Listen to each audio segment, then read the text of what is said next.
ډېر خلک پریشانو کې مبتلا شي. او زمونږ د اوږې خطیب صاحب حفظه الله وایي یو به د بجلۍ په تارونو کې ګوتې نه وښی نو یو به د الله په کارونو کې ګوتې نه وښی. په دا به څنګه تللی شي؟ دا بس الله به انتظام کوي که نه. دارنګې د قبر د عذاب مسله وه. ډېر معتزله شته د قبر عذاب نه مني. هغې وایي څنګه چې دا روح علیین یا سجین ته لاړو دا ډیډ باډي دلته پرته ده دا دې ته به عذاب څنګه ورکولی کېږي؟ روح پکې نشته. هلکه دا عذاب ته ورکوي او که الله ورکوي؟ الله پاک عذاب ورکوي. د قبر د عذاب نه انکار کول دا کفر دی، گمراهي ده. د قبر د عذاب نه به انکار نه کې، د قبر د نعمتونو نه به انکار نه کې. معتزله وکول څوک چې د قبر عذاب نه مني دا مسلمان نشي کېدی.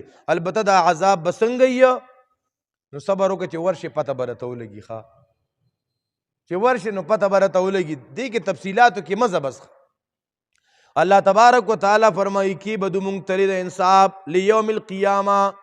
شیخ د ویسا رحمه الله به فی یوم القیامه لام په معنا د پی سره دی ځکه حروف جر یو بل سره سپورټران سپورټ کوي. ښه کله حرف جر یو د بل په معنا راځي.